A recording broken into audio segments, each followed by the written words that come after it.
आज हम टॉपिक देखेंगे इम्यूनाइजेशन। इससे पहले हम लोग बहुत सारे टॉपिक्स के बारे में डिस्कस कर चुके थे और बाकी जो टॉपिक्स बचा है उसको हम लोग आज खत्म कर लेंगे। ये चैप्टर से डिजीज, ठीक है। तो स्टार्ट करते हैं। इम्यूनाइजेशन। इम्यूनाइजेशन मीन्स क्या होता है? जब वायरस या फिर बैक्टीरिया का जो माइक्रोब्स होता है, जब हमारे बॉडी पर अटैक करती है तो क्या होता है, उसके अगेंस्ट हमारे बॉडी में जो एंटीबॉडीज होता है वो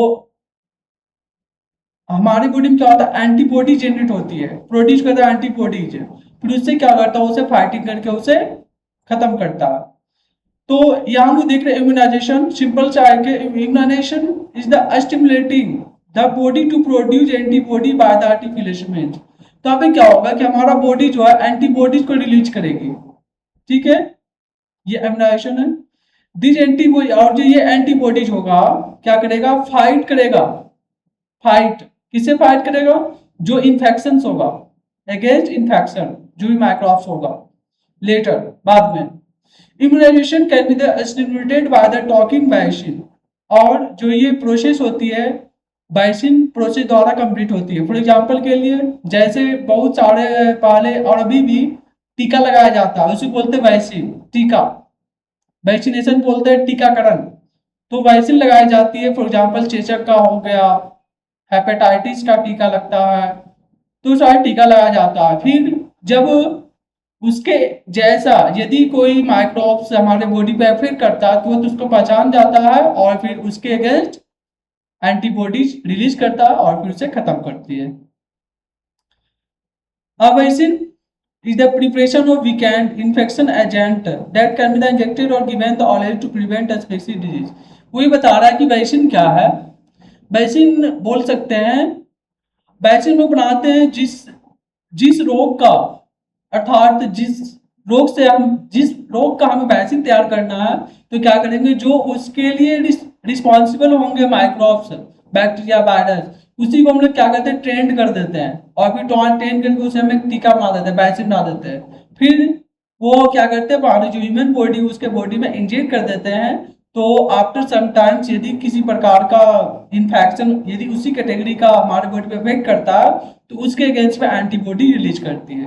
तो ये वैक्सीन है, ठीक है। फॉर एग्जांपल के लिए बीसीजी, बीसीजी वैक्सीन बॉडी में लगाता है फॉर टीबी के लिए, ट्यूबरकुलोसिस। पोलियो ड्रॉप्स होता है पोलियो प्रिवेंशन के लिए, ठीक है। बेसिक प्रिंसिपल इसका देखेंगे क्या है immunization basic principle. When infection agent enter body the first time, देखो समझना ध्यान से क्या बोल रहा, जब हमारे बॉडी में फर्स्ट टाइम इन्फेक्शन क्या है, एजेंट इंटर करता है तो क्या होगा, वहां पे एंटीबॉडी रिलीज होगा। वही बोल रहा है कि antibodies are the produce slowly after destroying the antigens the remain in the body. फिर क्या करेगा, पूरी तरह का जो उसकी सेना होगी उसे खत्म करेगा। When there is the second infection, जब सेकेंड टाइम हमारे बॉडी में इंटर करेगा तो ऑलरेडी प्रोड्यूस एंटीबॉडीज। तो ऑलरेडी हमारे बॉडी में जब फर्स्ट टाइम इंटर किया तो एंटीबॉडीज रिलीज है। Recognize the specific antigen and the more antibodies are the produce much faster time. तो इन दिस सिचुएशन क्या होगा कि फास्टर तरीके से हमारे बॉडी से क्या होगा, एंटीबॉडीज कुछ और एंटीजेंस प्रोड्यूस होगा और उसे पूरी तरीका से खत्म करेगा। As result we do not suffer from the serve or the fourth disease. Finally हमें ये रिजल्ट होगा कि हम उस डिजीज से सर्व नहीं हो पाएंगे, अर्थात उस डिजीज से हम ग्रसित नहीं हो पाएंगे, ठीक है। यहाँ ध्यान रखना, ये जो इम्यूनाइजेशन प्रोसेस है इसका बेसिक प्रिंसिपल क्या है कि यदि फर्स्ट टाइम हमारे बॉडी के अंदर इंटर करता है तो एंटीबॉडीज प्रोड्यूस होगी और आफ्टर सम टाइम्स यदि दोबारा वो एंटर करती है तो एंटीबॉडीज तो ऑलरेडी था प्रोड्यूस हुआ, तो क्या होगा, वहां पे एंटीजेंस भी प्रोड्यूस होती है और फाइनली क्या करता है, दोनों मिल करके उसे खत्म करता है और फाइनल जो रिजल्ट आता है निकल करके कि हम लोग डिजीज फ्री रहते हैं, ठीक है। इसके बाद फॉर एग्जांपल के लिए if we had the mild chickenpox, for example दिया है chickenpox one will not suffer from the later, example दिया। इसके बाद है स्मॉल पॉक्स वैक्सीन, जो स्मॉल पॉक्स होता है जिसको बोलते हैं चिकन पॉक्स के नाम से भी, बैसिल, उसके बारे में देखते हैं। एडवर्ड जेनर वैज्ञानिक था, एडवर्ड जेनर। ये ऑब्जर्व किया कि people who are the got cowpox या माइल्ड डिजीज, जो पीपल गोट जो पीपल जो काउपॉक्स से ग्रसित है या माइल्ड डिजीज को बोलते हैं, did not perform the small fax, उस और वो क्या होगा, ये स्मॉल पॉक्स से डिजीज फिर नहीं होगा। अर्थात जो काउपॉक्स से ऑलरेडी ग्रसित है, ऑलरेडी उसे है, तो स्मॉल पॉक्स से वो ग्रसित नहीं होगा। Usually the girls who the mild cow the got cowpox are disease that the causes the rashes on hand. अब यदि गर्ल्स में देखा जाए तो वुड मिल्क और द गॉट द कॉपैक्स, वहां पे क्या देखने को मिलती है कि उसको सिचुएशन हो सकती है क्या, उसे कॉपैक्स डिजीज होने का संभावना हो सकती है। और इसका कारण होता है, देख सकते हो उसका जो प्रॉपर्टी दिखेगा, हैंड्स पे दिखेगा, रैशेस रैशेस करके दिखेगी। फिर उसके बाद देखते हैं ई जेनर वैज्ञानिक आता है। फिर ये देखता है क्या कि लुक सम पस with the sterile needle from the cowpox rashes of the infected girl and the injected to die into an infected boy। फिर क्या बोलता है कि जो गर्ल्स काउपॉक्स से रेशेस से था, जो काउपॉक्स से ग्रसित गर्ल्स है, यदि उसे अस्ट्राइन किया अर्थात यदि सुई दिया उसे, यदि उसी निडल से कोई किसी बॉय को दिया जाता है अनइन्फेक्टेड, जो बॉय क्या है, हेल्दी है, अनइन्फेक्टेड है, उसे दिया जाएगा, तो who should the god cowpox after recovered be the injected boy and the weak was the passport person suffering from the smallpox। अर्थात वो भी मे भी चांसेस है, वो भी उससे ग्रसित हो सकता है। The boy did not get a smallpox and the Jenner experiment was successful। और फिर ये बताया क्या कि जो जेनर वैज्ञानिक था कि ऐसे मेल में किसी भी तरीका से कॉपैक्स इंजेक्ट नहीं हो सकता।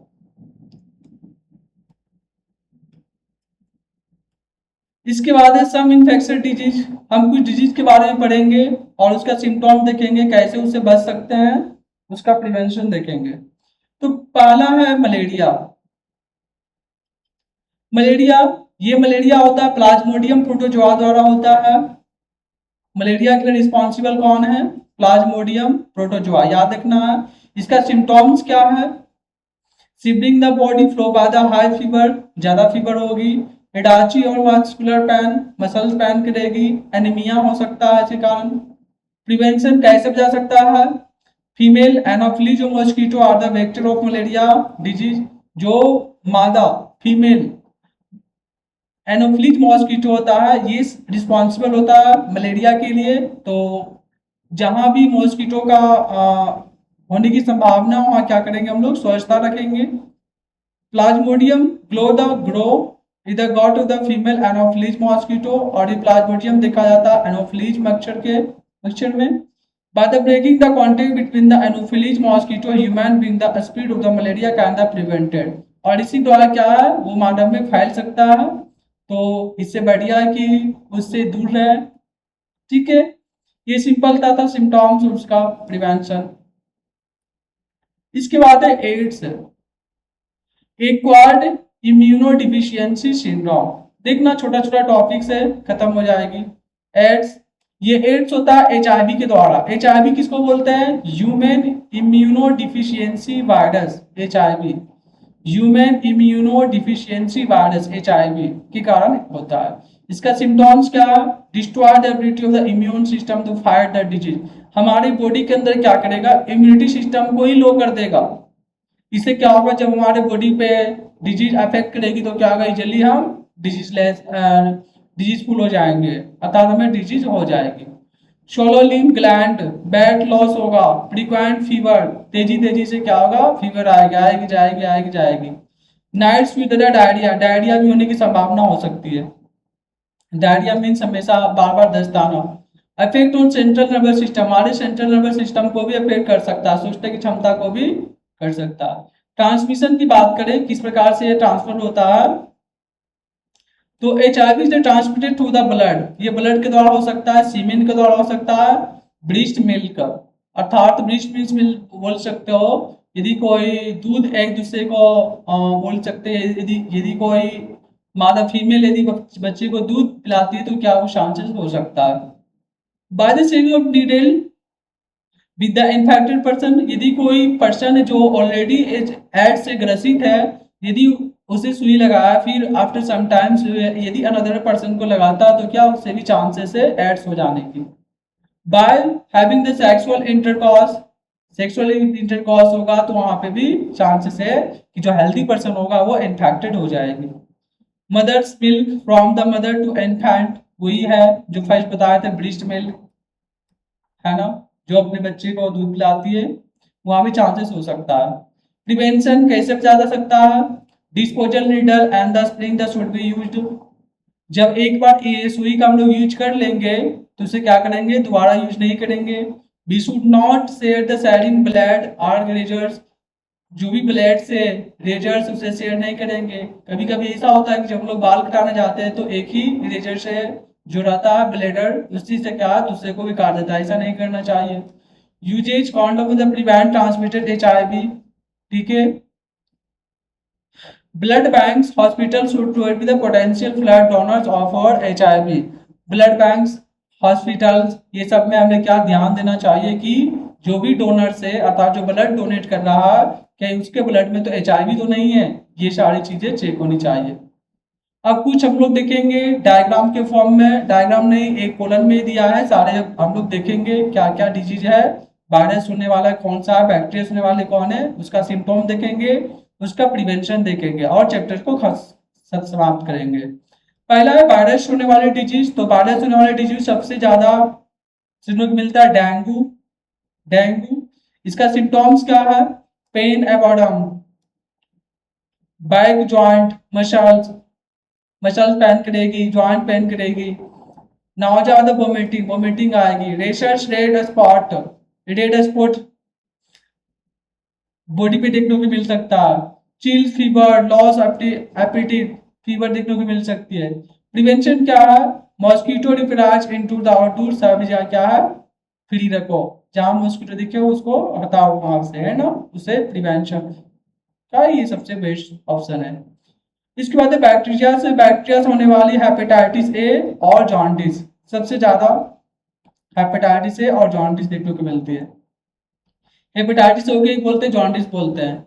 ये इन्फ्लामेबल इन फीवर है, लीवर, हाई टेम्परेचर, ये सब क्या है सिम्टॉम से, ज्यादा टेम्परेचर हो जाएगी, हेडाची, फैटू, जनरल वीकनेस, जॉइंट पेन्स, ये सब देखने को मिलेगी। इसका कैसे बचाव कर सकते हैं?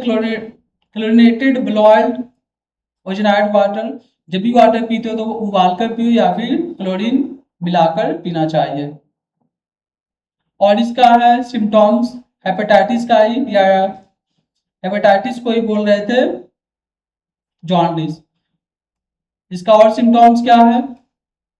Dark yellow white light coloured stool after the 3 से 10 डेज इन्फेक्शन, यदि इन्फेक्शन हो गया तो हमें लाइट कलर दिखाई देगी।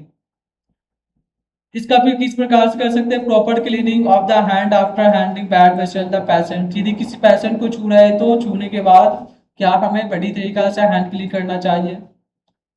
हेपेटाइटिस ए का वैक्सीन आता है उसे लेना चाहिए।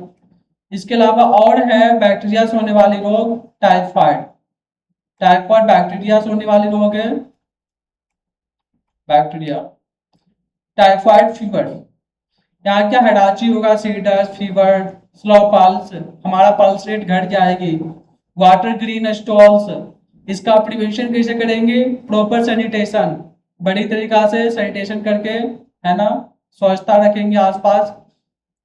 Disposal of the facial matter properly, type vaccine provide immunity for 3 years, ये वैक्सीन दिया जाता है 3 सालों तक। इसके बाद है ट्यूबरकुलोसिस, ट्यूबरकुलोसिस जिसको हम लोग टीबी बोलते हैं, इसका क्या है सिम्टॉम्स? लॉफ बैट वेट घटते जाना, fever and the night sweet देखने को मिलती है। Isolation, proper rehabilitation of the patient से बड़ी तरीका से, है ना, उसे दूर ही रहना चाहिए। BCG vaccine provide immunity for the 3 से 5 डेज, इसमें BCG वैक्सीन दिया जाता है। ये सब शॉर्ट नोट्स की तरह दिया है, ठीक है, इसलिए समझते चलो, थोड़ा थोड़ा सा है। कोलेरा, कोलेरा क्या है, इसका सिम्टम्स वाटरी डायरिया, डायरिया देखने को मिलेगी, डायरिया, बार बार दस्त आना, ठीक है। वोमिटिंग होगा, lost litre of fluid from the body, हमारे बॉडी में डिहाइड्रेशन होना स्टार्ट हो जाएगी, डिहाइड्रेशन, मसल्स क्रैम्प कर जाएगा, वेट लॉस हो जाएगी। वैक्सीनेशन अगेंस्ट कोलेरा लास्ट और 6 month, personal hygiene, good sanitation, hygiene पे फोकस करना चाहिए, गुड सैनिटेशन की जरूरत है, स्वच्छता की जरूरत है। इसके बाद है प्रोटोजोआ से होने वाले रोग, प्रोटोजोआ से मलेरिया है, कालाजार, मलेरिया के बारे में तो पढ़े हैं, malaria, high fever, extreme cold fevers, using the insect repellent snap insecticide breeding ground should be destroy, जहाँ पे ब्रीडिंग हो रहा है उसके ईग का उसे क्या कर देना चाहिए, डिस्ट्रॉय कर देना चाहिए। फिर प्रोटोजोआ से होने वाली था, इसका बताया था मलेरिया का प्लाज्मोडियम था, प्लाज्मोडियम ऊपर जैसे डिस्कस किए हैं। इसके बाद है कालाजार, कालाजार कॉज बाय द लिस्मिनिया, ये लिस्मिनिया द्वारा होता है, लिस्मिनिया प्रोटोजोआ याद रखना, लिस्मिनिया प्रोटोजोआ। इसका सिम्टम्स क्या है, pain in the abdomen, darkening of the skin, diarrhoea होगा, सॉयल लिम्स नॉट्स। इसका फिर प्रिवेंशन क्या हो जाएगी, using insect repellents net, using the insecticides का यूज करो, इंसेक्टिसाइड बहुत सारे मार्केट में अवेलेबल है पाउडर्स के फॉर्म में। Breeding ground should be destroy, जहाँ पे उसका ब्रीडिंग हो रहा है उसे क्या करो, समाप्त कर दो। ये था, इस प्रकार से चैप्टर से समाप्त हो गया, छोटा सा था, इजीली समझ में आ जाएगी, ठीक है। Thank you.